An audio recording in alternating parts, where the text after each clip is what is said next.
প্রিয় নবী হযরত মুহাম্মদ মুস্তাফা সাল্লাল্লাহু আলাইহি ওয়াসাল্লাম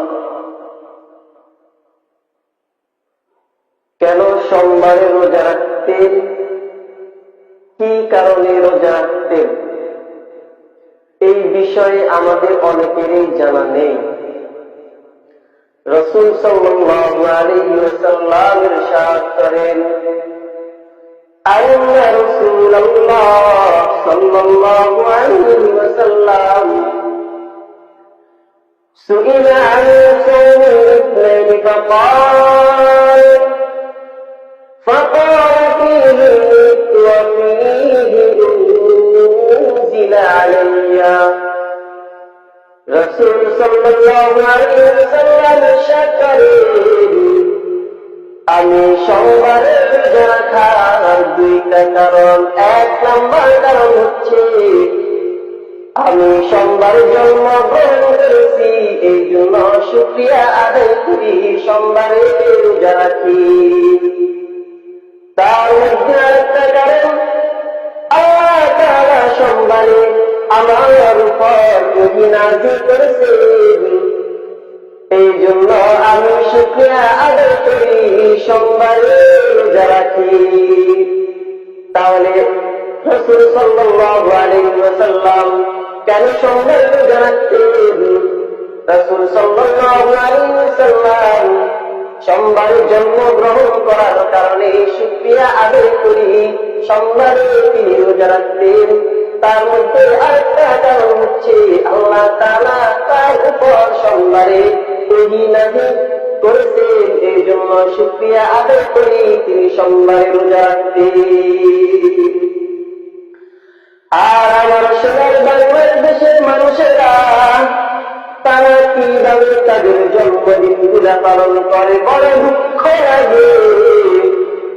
তারা কেক কাটিয়া গান বাজনা বাজায়া তাদের জন্মদিন গুলা পালন করে রে। একটা রাসূলের সুন্নাত যদি তুমি পালন করো, এই সিলাই হতে পারে আল্লাহ তাআলা তোমাকে মাফ করে দিতে পারে। আর দাবি করো আমি মুসলমান, আমি আল্লাহর রাসূলের উম্মত, তবে তোমার মধ্যে রাসূলের কোন সুন্নাত নাই, নাই কোনো তোমার মাথায় টুপি, নাই কোনো তোমার মুখে দাড়ি, আর নামাজ পড়তে তো বলে সমস্যা। কি সমস্যা? নামাজ তো আপনাকে তো প্রতিদিন 5 বার মসজিদে ইমাম সাহেব আপনাকে স্মরণ করাই দিতেছে। মসজিদে ইমাম সাহেব বলে হাইয়া আলাল ফালাহ, কল্যাণের দিকে আইরে দমদার, কল্যাণের দিকে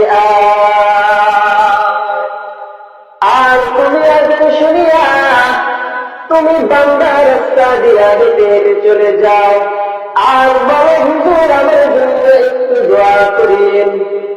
কি যেন তোমার জন্য দোয়া করবে? তোমাকে তো নামাজ পড়তে বললে তুমি বলো আমি নামাজ পড়ব না, একটু পরে পড়ব। হ্যাঁ, একটু পরে বললা আর তুমি মসজিদে আসো না। আর বলো হুজুর আমি খুব টেনশন আছি, কিভাবে কবরে থাকবো, কেমনে থাকবো? তুমি যদি 5 ওয়াক্ত নামাজ যদি জামাতের সাথে পড়ো রে বান্দা, নেক কাজ গুলো করো, হালাল খাও, হারাম থেকে বেঁচে থাকো, তাহলে তোমার কোনো কষ্ট হবে না। চাই তুমি দুনিয়াতে থাকো এবং আখিরাতে আল্লাহ রাসূল সাল্লাল্লাহু আলাইহি ওয়াসাল্লাম যে দাবি করতে বলেছেন, বান্দা তুমি যদি সেই দাবি চলো তাহলে কোনো কষ্ট হবে না, চাই দুনিয়াতে চাই আখিরাতে। আর আল্লাহ রাসূল আল্লাহ তাআলা যে 5টা কাজ তোমাকে করার জন্য বলেছে, তুমি পায়ের কাজগুলো করো, তাহলে তুমি দুনিয়াতেও শান্তি পাইবা, আখিরাতেও তুমি শান্তি পাইবা। বান্দা তুমি 1 নম্বর কাজ, বান্দা তুমি নামাজ পড়ো। 2 নম্বর কাজ, বান্দা তুমি রোজা রাখো। 3 নম্বর কাজ, বান্দা তোমার উপর যদি হজ ফরজ হয়ে থাকে, বান্দা তুমি হজ আদায় করো। 4 নম্বর কাজ হচ্ছে, বান্দা তোমার উপর যদি যাকাত আদায় হয়ে থাকে, বান্দা তুমি যাকাত আদায় করো। আর কালিমা পড়ো, জিকির করো, সব ইবাদত গুলো করো। বান্দা দেখবা তুমি দুনিয়াতেও শান্তি পাইবা, আখিরাতেও তুমি শান্তি পাইবা। আর এখন বলা হয় শান্তি না, ঘরে শান্তি না। শান্তি কোথায় থেকে আসবে? ঘরের মধ্যে নামাজ নাই, রোজা নাই, জিকির নাই, কোরআন তেলাওয়াত নাই। আর যদি শান্তি তালাশ করো, এটা কিরকম বা কিরকম হবে? বান্দা তুমি যদি কলা গাছ লাগাইয়া আর বান্দা তুমি দোয়া করো, আয় আল্লাহ এই কলা গাছ থেকে তুমি আমাকে 2টা কাঁঠাল দিও। এটা যেরকম একটা বোঝানো কাজ, এর বান্দা শুনে যাব। নামাজ না পড়িয়া, রোজা না রাখিয়া, হজ না করিয়া, যাকাত না দিয়া, বান্দা তুমি শান্তি